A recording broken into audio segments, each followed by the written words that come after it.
네, 오늘 이 시간 우리가 함께 나눌 하나님 말씀은 레위기 14장 21절에서부터 32절까지 기록되어 있는 본문의 말씀입니다.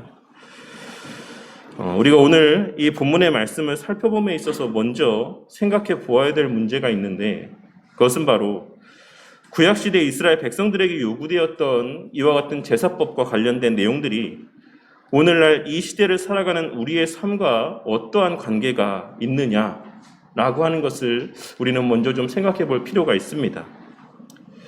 우리는 구약시대 이스라엘 백성들에게 요구되었던 율법들 가운데 도덕법을 제외한 모든 율법의 요구가 사라졌다라고 하는 사실을 잘 알고 있습니다.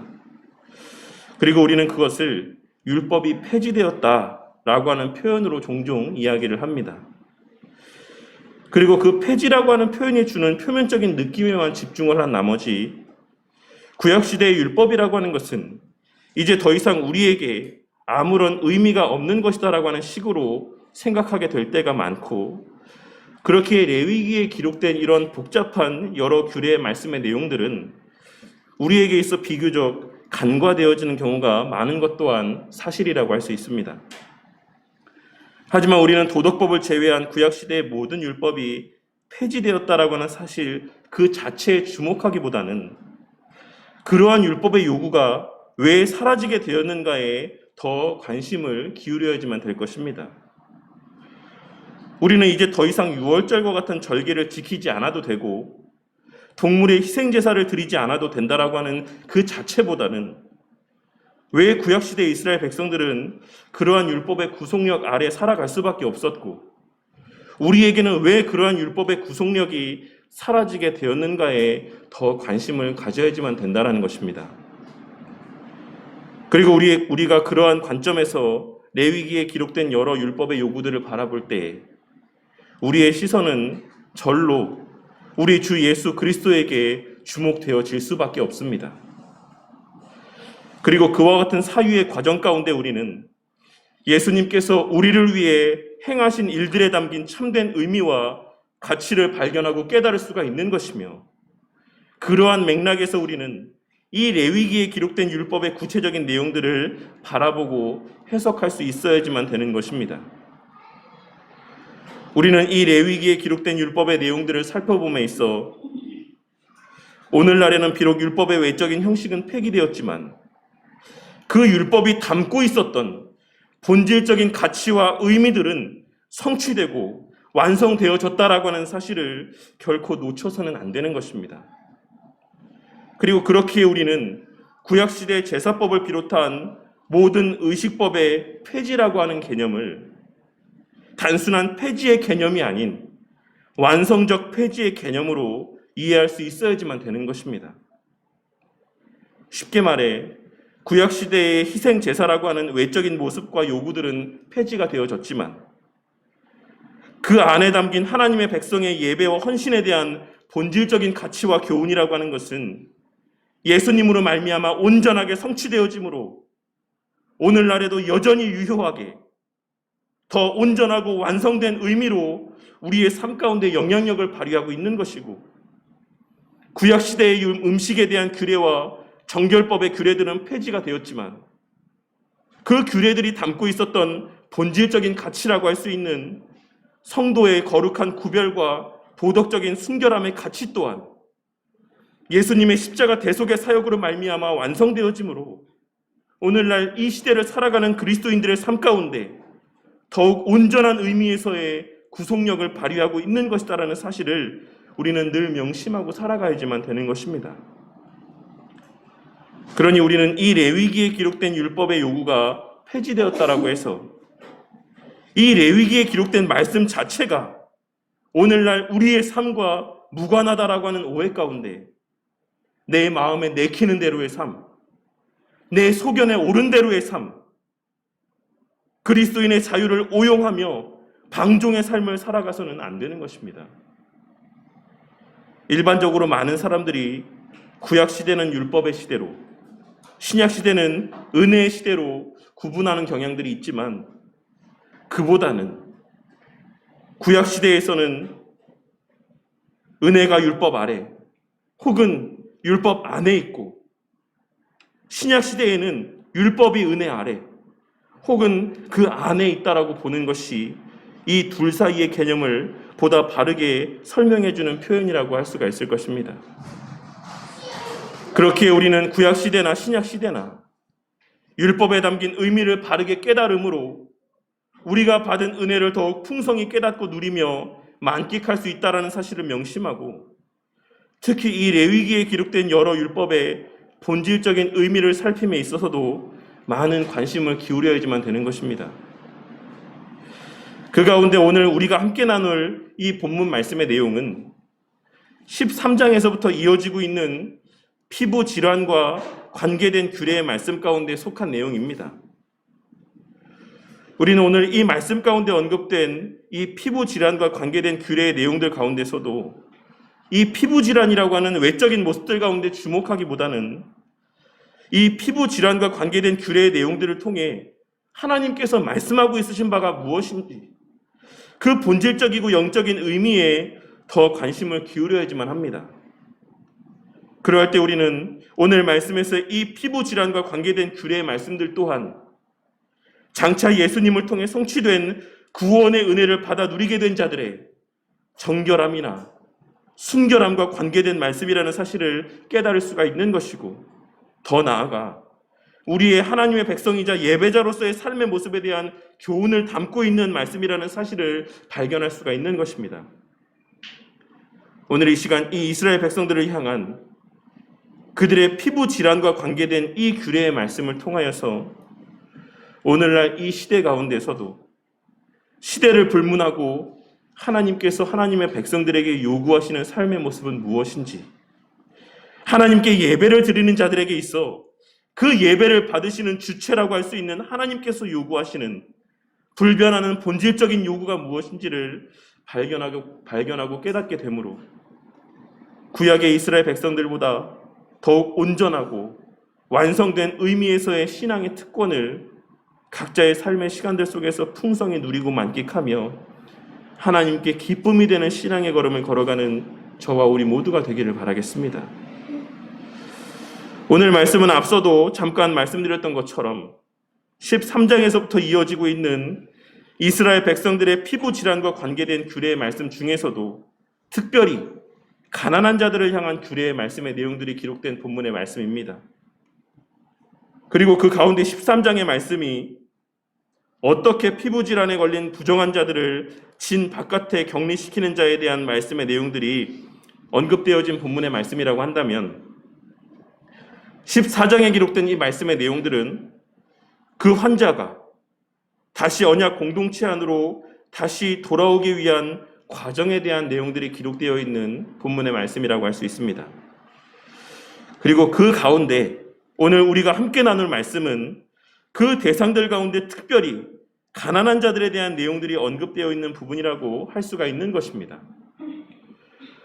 오늘 말씀에는 속죄제와 속건제 그리고 번제의 의미들을 깊이 있게 다루는 그와 같은 시간들을 갖지는 않겠습니다. 다만 우리가 오늘 말씀에서 주목하고 마음에 새겨야 되는 것은 아무리 가난한 자라고 할지라도 반드시 속죄제와 속건제 그리고 번제와 소제의 과정을 거쳐야지만 다시 이스라엘 백성들의 언약 공동체 안으로 들어갈 수 있었다라는 사실입니다. 하나님께서는 가난한 자들을 위한 배려의 마음으로 오늘 말씀에서와 같은 그 형편이 넉넉한 자들과는 다른 특별한 규례들을 그들에게 제시해 주신 것이긴 하지만 제사의 의무 자체를 면제해 주신 것은 아니다라고 하는 사실을 우리는 오늘 말씀을 통해 발견하고 깨닫는 가운데 그 의미들을 마음 가운데 새길 수 있어야지만 되는 것입니다. 오늘 말씀을 통하여서 우리는 첫째로 이 세상에서의 그 누구도 예수님 십자가 대속의 은혜와 공로를 힘입지 아니하고서는 하나님의 백성의 그 언약 공동체의 일원이 될 수 없으며 우리는 오직 그 대속의 은혜와 공로에 힘입어서만 구원의 은혜를 누리게 되는 것이다라고 하는 사실을 깨달을 수 있어야지만 된다라고 생각을 합니다. 우리는 오늘 말씀에서의 이 여러 제물들이 궁극적으로는 우리를 위한 희생 제물이자 대속 제물이 되어주신 우리 주 예수 그리스도를 예표한다라고 하는 사실을 잘 알고 있습니다.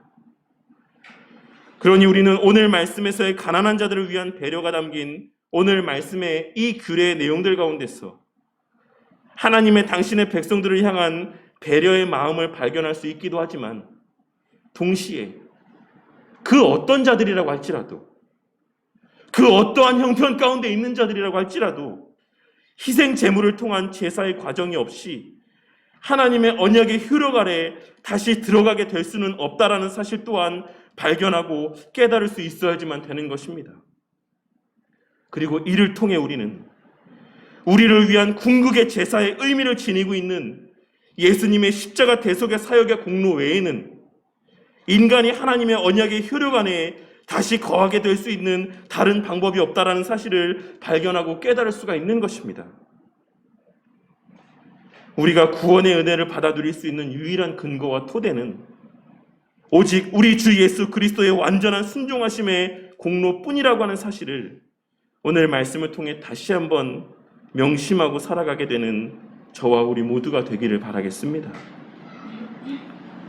하지만 이 너무나도 기본적인 이 핵심 교리마저도 오늘날 이 시대 가운데 도전받고 있는 것이 오늘날 우리가 살아가고 있는 이 시대의 현실이라고 할 수 있습니다.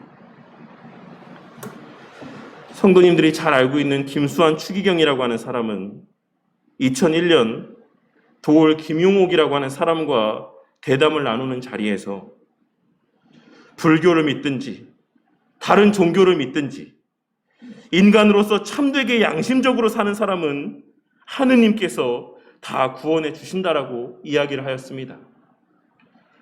그리고 이 내용들은 성도님들께서 유튜브를 통해서 영상을 찾아보시면 직접적으로 확인하실 수 있는 자료들이 남아있는 명백한 사실이라고 할 수 있습니다.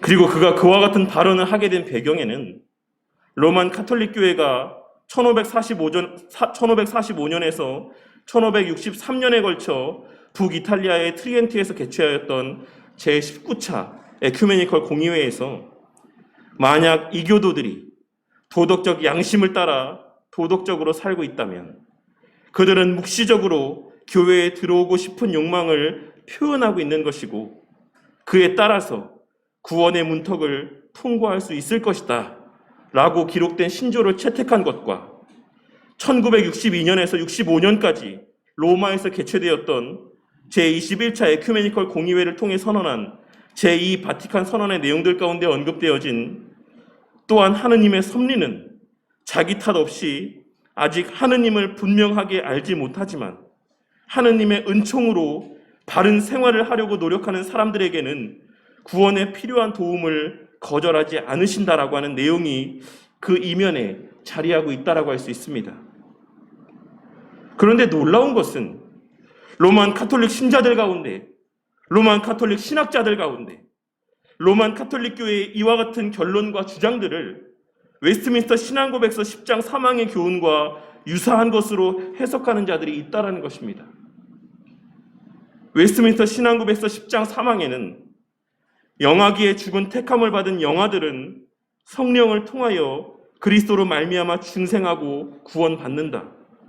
성령께서는 그가 기뻐하시는 때와 장소와 방법을 따라 역사하신다.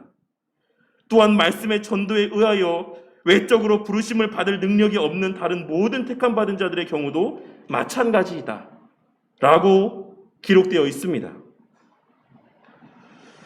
이는 구원에 있어서의 하나님의 절대 주권을 인정하는 고백이긴 하지만 동시에 그 대상을 적용함에 있어 영아기에 죽은 영아나 말씀의 전도에 의해서 외적으로 부르심을 받을 능력이 없는 자, 즉 정신적으로 결함이 있는 자들로 철저히 제한하고 있다는 사실을 우리는 간과해서는 안 됩니다. 그리고 무엇보다 그들 가운데 하나님의 택하심이라고 하는 표현이 전제되어져 있다라고 하는 사실을 우리는 주목해야지만 되는 것입니다. 하지만 로만 카톨릭 교회는 구원에 있어 하나님의 절대 주권을 확대 해석하여서 말씀의 전도에 의하여 외적으로 부르심을 받을 능력이 있는 자들 가운데 다른 종교를 믿는 자들도 하나님께서 구원하실 수 있다라고 주장을 하고 있는 것입니다. 그러나 우리는 오늘 말씀에서 이 속죄제와 속건제 그리고 번제와 소제에 대한 규례의 말씀이 본질적으로 우리 주 예수 그리스도를 예표하고 있다는 사실을 깨닫고 사도행전 4장에 기록된 베드로 사도의 설교에 언급된 바와 같이 다른 이로서는 구원을 받을 수 없나니 천하 사람 중에 구원을 받을 만한 다른 이름을 우리에게 주신 일이 없음이라고 하는 이 말씀의 의미를 늘 명심하고 살아가야지만 되는 것입니다.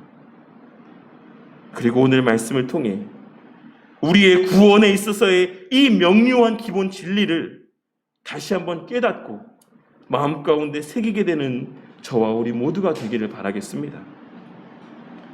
또한 둘째로 우리는 오늘 말씀을 통하여 하나님께서는 우리에게 상대적인 양적 기준에 따른 열심과 헌신의 모습을 요구하시는 분이 아니다라고 하는 사실을 발견하고 깨달을 수 있어야지만 될 것이라 생각합니다.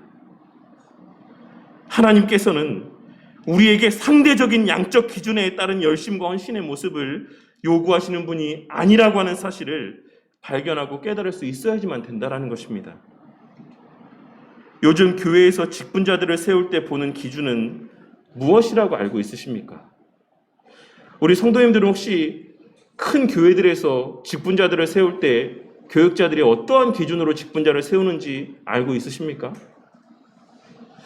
하도 많은 사람들이 이러한 내용들에 대해서 언급한 적이 있기 때문에 아마 알고 있으신 분들도 있을 거라고 생각합니다.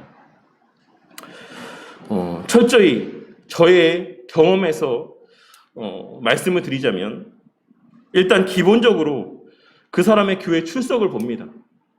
1년 52주 가운데 단 한 번도 예배를 빠진 적이 없는지 그것이 일단 기본적인 조건이 되고 그 다음에는 그 사람이 그동안 교회에 헌금한 액수가 얼마나 되는지 나름의 교회에 정한 기준에 넘어서게 헌금을 했는가라고 하는 것이 두 번째의 기준이 됩니다. 그리고 그 다음은 그 사람이 교회에서 어떤 봉사를 하고 얼마나 많은 봉사를 하고 있는가라고 하는 것들을 살펴서 직분자 대상들을 선별해내는 것입니다. 모르긴 몰라도 오늘날 상당수 교회에서 직분자들을 세울 때 아마도 이러한 기준들에 따라서 직분자들을 세우는 경우가 대부분일 것이다라고 생각을 합니다. 물론 제가 앞서 언급한 이러한 기준들이 전혀 아무런 의미가 없는 행위들이라고 할 수는 없을 것이다라고도 생각을 합니다. 하지만 문제는 그 외적인 모습들을 양적으로 수치화하여 성도의 신앙의 수준을 판별하는 절대적인 수단으로 사용한다라고 하는 것에 문제가 있는 것이다라고 할 수가 있는 것입니다. 우리는 오늘 말씀에서의 가난한 자들을 향한 하나님의 배려의 말씀들을 통하여서 하나님께서 우리의 신앙을 바라보시는 기준이 외적인 모습들의 어떤 절대적인 그러한 기준에 국한된 것이 아니다라고 하는 사실을 발견하고 깨달을 수 있어야지만 될 것입니다. 오늘날 상당수 교회 안에서 사용되어지는 이러한 직분자 선출의 기준이 그 사람의 신앙의 중심을 바르게 분별할 수 있는 최선의 방법이라고 할 수 있겠습니까? 물론 어느 정도의 참고자료는 될 수 있을 것이다라고 생각을 합니다. 하지만 오늘날 교회들에서는 그 기준을 수치화하여 인류적으로 적용을 하고 그것을 성도들의 신앙을 판별하는 절대적인 기준으로 삼음으로 그 사람의 형편이 어떠하든지 양적으로 더 많은 헌금을 드리고 더 많은 봉사를 하는 자들의 신앙을 더 가치 있고 성숙한 신앙으로 보는 경우가 많다라고 하는 데에 문제가 있다라는 사실을 우리는 깨달을 수 있어야지만 될 것입니다. 그 마음의 중심을 보려 하기보다는 표면적으로 드러나는 헌금의 액수 자체와 외적으로 봉사하는 시간이나 그 종류에 더 많은 가치를 부여할 때가 많이 있다라는 것입니다. 하지만 우리는 오늘 말씀에서 우리의 신앙에서 하나님께서 주목하시는 것이 무엇인지를 다시 한번 발견할 수 있어야지만 될 것이라고 생각을 합니다. 하나님께서는 어떠한 절대적인 기준을 정해놓으시고 그 기준을 따라 등급을 매기시듯 우리의 신앙을 평가하시는 분이 아니십니다. 하나님께서는 오늘 말씀에 언급된 바와 같이 그의 힘이 미치는 대로의 헌신을 요구하시는 분이신 것이지, 단순히 다른 이들보다 더 많은 금액의 헌금과 남들보다 더 많은 봉사와 헌신의 열심을 요구하시는 분이 아니다라고 하는 사실을 우리는 늘 깨닫고 명심함 가운데 살아가야지만 되는 것입니다. 하나님께서는 우리의 주어진 형편 안에서의 헌신을 원하시는 것이고, 우리의 형편 안에서의 헌신을 기쁘게 흠양하시는 분이라고 하는 사실을 깨닫고 명심하시기를 바라겠습니다.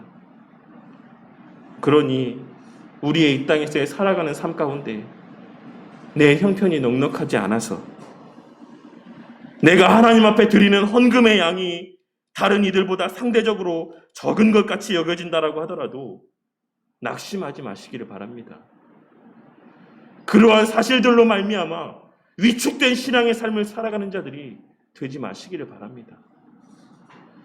내 삶에서의 건강과 삶의 형편들이 허락되지 않아서 내가 남들만큼 봉사하지 못한다라고 해서 위축된 신앙의 삶을 살아가는 자들이 되지 마시라는 것입니다.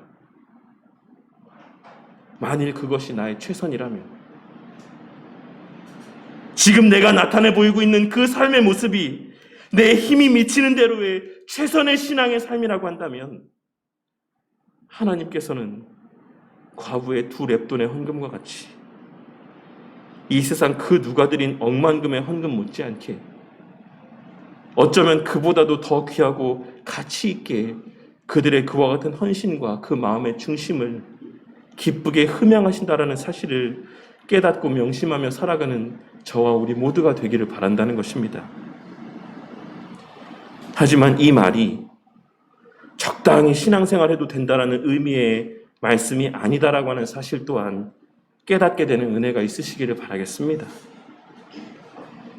하나님께서 양을 보시는 분이 아니고 물리적인 수치를 따지는 분이 아니시라고 해서 우리가 적당히 신앙생활해도 되는 것이다라고 착각하지 마시라는 것입니다.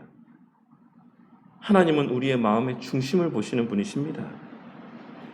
그리고 그 하나님께서 오늘 말씀에서와 같이 그 힘이 미치는 대로 열심 있는 신앙의 삶을 살아갈 것을 우리에게 요구하고 있으신 것입니다.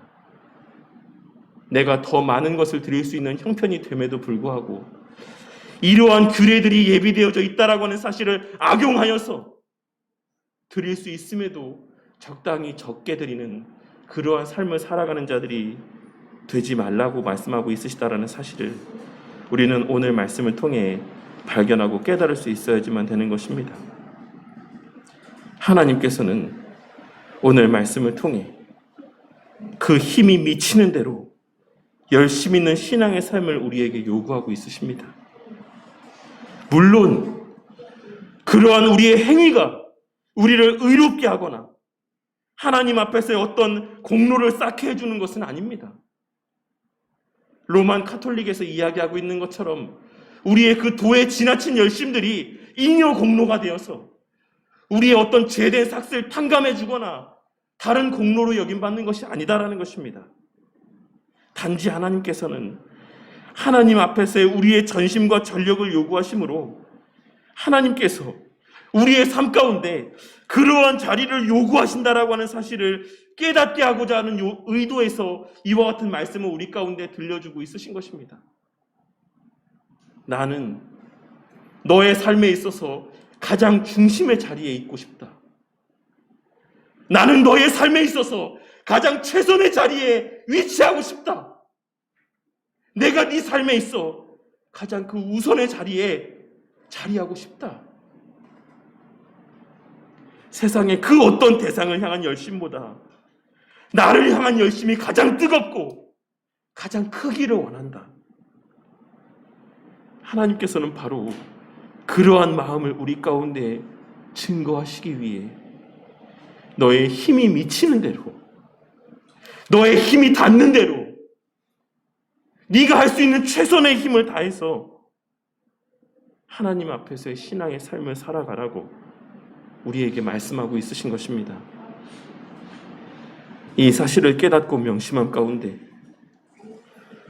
저와 우리 성도님들 모두가 그저 상대적으로 다른 이들보다 좀 더 많이 헌신하기 위한 상대적인 열심의 신앙의 삶을 살아가는 것이 아닌 하나님 앞에서의 절대적인 신앙의 삶을 살아가는 자들이 되므로 우리 각자의 힘이 미치는 대로 최선을 다하는 열심의 모습으로 하나님과 교회를 섬기며 하나님 손에 붙들려 귀하게 쓰임받고 하나님께 진정 기쁨이 되는 삶을 살아가는 저와 우리 모두가 되기를 바라겠습니다. 그리고 마지막 셋째로, 우리 하나님께서 우리에게 요구하시는 삶의 본질이라고 하는 것은 하나님 앞에서의 내적인 순결함과 정결함, 그리고 거룩함이라고 하는 사실을 우리는 오늘 말씀을 통해 발견하고 깨달을 수 있어야지만 될 것입니다. 오늘 말씀에서 피부질환을 경험한 이들이 속죄제와 속건제 그리고 번제와 같은 제사들을 드린 이유는 그들이 깨끗하여졌다라고 하는 사실에 대한 확증과 그러한 은혜를 베풀어 주심에 대한 감사의 의미가 담겨져 있는 것입니다. 그러니 우리는 오늘 말씀을 통하여서 속죄제나 속건제, 번제라고 하는 행위를 통해 그들이 깨끗하여진 것이 아닌 3절에 기록된 말씀에서와 같이 제사장을 통해 그 환부가 깨끗하여졌다라는 인정함을 받고 난 이후에 그 후에 확증적인 선언의 의미로 속죄제와 속건제 그리고 번제를 드렸던 것이다라고 하는 사실을 발견하고 깨달을 수 있어야지만 되는 것입니다. 이것이 의미하는 바가 무엇입니까? 그것은 우리의 예배라고 하는 이 행위 자체가 우리를 깨끗하게 하는 것이 아니라 예배는 우리를 깨끗게 해주심에 대한 확증적인 선언의 의미와 우리가 받은 의롭다 여겨주심의 은혜에 대한 감사의 반응으로서의 의미가 담겨져 있다라는 사실입니다. 그러니 우리가 예배를 드림에 있어 먼저 기억해야지만 되는 것은 우리가 이 예배의 자리 가운데 참석한다라고 하는 이 행위 자체나 교회에서의 외적인 헌신과 열심의 모습들이 아닌 우리를 하나님 앞에 정결한 존재로 여김받게 하여 주신 우리 주 예수 그리스도의 십자가 대속의 은혜와 거듭난 그리스도인으로서의 거룩하고 구별된 그러한 한 주의 삶을 우리가 살아왔는가? 우리의 지난 한 주의 삶이 이 예배의 자리까지 나오는 그 과정으로서의 우리의 한 주의 삶이라고 하는 것이 진정 거듭난 그리스도인으로서의 거룩하고 구별된 그런 성결한 삶을 살아왔는가? 라고 하는 자기 성찰의 모습이 우리의 마음 가운데 자리하고 있어야지만 된다라는 것입니다. 이번 주에는 얼마를 헌금할까? 이번 주에는 어떤 봉사를 할까? 이런 마음들보다 어떤 면에서는 이번 주에는 어떤 말씀을 듣게 될까? 라고 하는 그 말씀에 대한 사모함과 기대감보다 지난 한 주의 나의 삶의 모습들에 대한 성찬의 모습들이 더 우선되어져야지만 되는 것이며 우리가 이 예배의 자리에 발걸음하는 가운데 명심해야지만 되는 것은 단순히 우리의 외적으로 나타내 보일 행위가 아닌 한 주간의 우리의 거룩한 생활과 세상과의 구별된 삶이라고 하는 사실을 명심할 수 있어야지만 되는 것입니다. 우리는 우리가 예배를 드리고 헌금을 하고 헌신을 하는 행위로서 하나님 앞에 의롭다 여김을 받는 것이 아니다라고 하는 사실을 늘 명심하고 살아가는 저와 우리 모두가 되기를 바라겠습니다. 우리는 그저 우리 주 예수 그리스도의 완전한 순종으로 말미암아 의롭다 여김을 받는 것이고 하나님께서 그러한 우리에게 요구하시는 것은 그 완전한 순종하심의 결과로 허락된 거룩함과 성결함에 대한 열망이라고 하는 사실을 깨닫게 되는 은혜가 있으시기를 바라겠습니다. 그러할 때 우리는 이 주의 몸 된 교회 안에서 우리의 행함을 우리의 자랑거리로 여기고 우리의 공로로 여기거나 우리의 어떤 특출남이라고 착각하게 되는 것이 아닌 그러한 우리의 부족하고 연약한 모습들을 기쁘게 흠양하여 주심에 대한 감사의 모습으로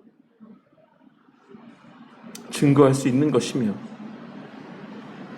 우리의 거룩함과 성결함에 대한 열망과 부합하지 않는 우리의 죄된 본성에 대한 애통함과 그로 말미암는 겸손함들이 우리의 삶을 통해 발현되어질 것이고, 매주 반복되어지는 예배의 특권 가운데 그러한 거룩함과 성결함에 대한 열망은 더욱 커져갈 것입니다. 그리고 우리의 그러한 간절한 열망에 대하여 우리 하나님께서는 결코 모른 척하지 아니하시고, 성령 하나님의 역사 가운데 조금씩 더욱 거룩하여져 가고 그리스도를 닮아가게 되는 은혜를 허락하여 주실 것입니다. 이러한 우리의 신앙의 원리를 깨닫고 명심함 가운데 예배의 특권과 그 특권을 부여받은 자들의 걸맞는 거룩함과 성결함의 모습들이 성령 하나님의 역사의 은혜 가운데 우리의 삶의 여정들 속에서 계속하여 충만하여져 가기를 바라겠습니다. 다른 구약의 말씀들과 마찬가지로 이 레위기에 기록된 말씀들 또한 우리의 오감을 통한 자극을 통해 상상하고 유추하게 하심으로 영원히 변치 않는 귀중한 교훈의 말씀을 더욱 실제적으로 깨닫게 하고 풍성하게 이해할 수 있도록 도움을 줍니다. 우리는 신약에 성취된 영적인 은혜의 실체를 구약의 예표들을 통해 더욱 실제적으로 깨닫고 이해할 수가 있는 것입니다. 그리고 이를 연구하는 신학의 한 분야를 우리는 대체신학이라고 이야기를 합니다. 구약의 그림자가 신약의 어떠한 모습으로 성취되었는가? 구약의 이스라엘 백성들의 삶이 오늘날 신약 시대를 살아가는 우리에게 주는 교훈이 무엇인가를 연구하는 분야가 바로 그와 같은 대체신학의 연구 주제라고 할 수 있는 것입니다. 오늘 말씀에서의 가난한 자들을 위한 하나님의 배려의 규례들이 주는 영적인 유익과 깨달음들이 우리 성도님들의 마음 가운데 오늘 이 시간 온전히 깨달아지고 새겨지게 되는 은혜가 있으시기를 바라겠습니다. 그리하여 이 세상의 그 누구도 우리 주 예수 그리스도의 십자가 대속의 은혜를 통하지 않고서는 구원의 은혜를 받아들일 수 없다라고 하는 사실에 대한 확신이 더욱 굳건히 그 마음 가운데 새겨지고, 하나님은 우리의 마음의 중심을 보시는 분이라고 하는 사실에 대한 깨달음이 우리 각자의 마음 가운데 깊이 새겨지는 은혜가 있으시기를 바라겠습니다. 그리하여 우리의 외적인 모습의 어떠함으로 인해 낙심하거나 혹은 교만에 빠지는 것이 아닌 늘 겸손함 가운데 우리에게 허락하신 형편 안에서 최선을 다하는 신앙의 삶을 살아가는 저와 우리 모두가 되기를 바라겠습니다. 그리고 마지막으로 하나님께서 당신의 백성들에게 가장 우선적으로 요구하시는 것, 이 예배의 자리에 나오는 자들의 삶에 있어 가장 중요하고 가치 있게 보시는 것은 그들의 내적인 성결함과 거룩함이라고 하는 사실을 깨닫고 늘 부족하기만 하고 죄 가득한 삶을 살아가는 우리를 의롭다 여겨주심에 대한 감사의 마음과 그러한 은혜를 베풀어 주신 하나님께 대한 감사의 마음이 발로가 된 거룩함과 성결함에 대한 열망들이 늘 우리의 마음 가운데 충만하기를 간절히 소망합니다. 그 결과 우리의 모든 삶의 시간들이 늘 하나님 앞에서의 감사의 시간들이 되고, 양적으로 더 많은 헌금을 드리고 헌신할 수 있는 인간적이고 세상적인 성공을 추구하는 삶이 아닌 내적인 성결함과 거룩함을 추구하며 늘 감사함 가운데 최선을 다하는 겸손한 신앙의 소유자들이 되기를 바라겠습니다. 외적인 화려함보다, 우리 신앙에서의 외적인 화려한 모습들보다 내적인 신실함과 성결함에 더욱 가치를 두고 살아가는 저와 우리 모두가 되기를 바란다는 것입니다. 그리하여 신앙의 열심, 하나님 앞에서의 열심이라고 하는 미명하에 오히려 주변의 많은 사람들을 실족하게 만들고 넘어지게 만드는 자들이 아닌, 신앙의 열심이라고 하는 미명하에 교회의 하나됨을 파괴하고 그 교회의 하나됨을 깨뜨리는 자들이 아닌, 늘 다른 이들의 신앙을 든든히 세우고 이 주의 몸된 교회를 참되고 바르게 든든히 세워 나아가며 우리 구원의 유일한 주권자 되시는 우리 주 예수 그리스도의 공로만을 증거하는 삶을 살아가는 저와 우리 모두가 되기를 바라겠습니다. 오늘 이 말씀을 듣게 하시는 하나님께서 그러한 깨달음과 확신, 그리고 선한 결단과 그 결단에 합당한 의지와 능력까지 허락하여 주실 줄 확신하며 주님의 이름으로 간절히 축원합니다.